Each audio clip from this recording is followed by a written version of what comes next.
Hello, সবাই ভুলে গেলে নাকি আমাদের?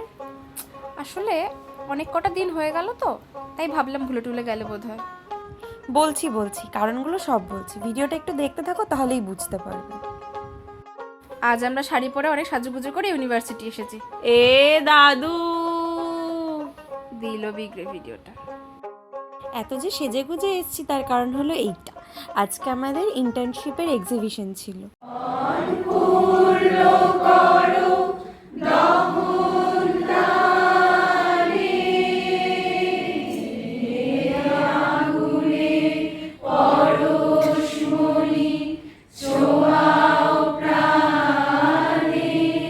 কি আমরা ভালো গান করি তো?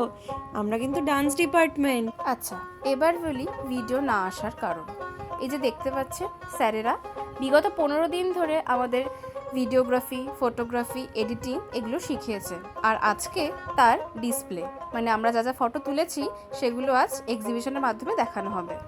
এই যে ছাতা দিয়ে মশা মারতে মারতে যাচ্ছে, এটার পিছনে একটা গল্প আছে। আমরা সেজেগুজে ইউনিভার্সিটি এসেছি আর ছবি তুলব না, এটা হতে পারে? নিভা দিদি, আমাদের ফটোগ্রাফার দিদি দেবস্মিতা, আর আমাদের মডেল দিদি নন্দিনী। কেষ্ট পেতে গেলে যে কষ্ট করতে হয় এটা তার জলজান্ত প্রমাণ। ছবি তো আমরা তুলেছি হাজার হাজারটা ভালো ছবি, কিন্তু এক গাদা যে মশার কামড় আমরা খেয়ে এসেছি সেটা না হয় থাক। এটা আমাদের মুভি টাইম। দেখ, এখন থেকে সিনেমা দেখতে হলে শুধু সিনেমাটা নয়, কোন অ্যাঙ্গেল থেকে শ্যুট করা হয়েছে সেটাও কিন্তু দেখে রাখবি ঠিক করে।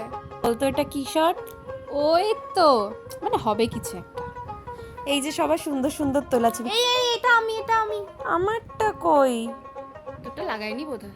দেখ, আমি আছি, এই তো আমি। দেখেছিস? এখানে তো চাঁদের হাট বসেছে, চারিদিকে মডেল আর ফটোগ্রাফারদের ছড়াছড়ি, আমরাও যদিও আছি এর মধ্যে, তাও। ফাইনালি সব শেষ, আমরা দুলে দুলে বাড়ি ফিরছি। আসার সময় এসেছিলাম মে হিরোইন হু, আর এখন ছেড়ে দেমা কেঁদে বাঁচির মতো অবস্থা, কিছু করার নেই। এই পথ যদি না শেষ হয়। প্লিজ তাড়াতাড়ি শেষ হও, আমি তাড়াতাড়ি বাড়ি যাবো, আর পারছি না। গানটাই নষ্ট করে দিল। যাই হোক, আপনারা সাবস্ক্রাইব করুন।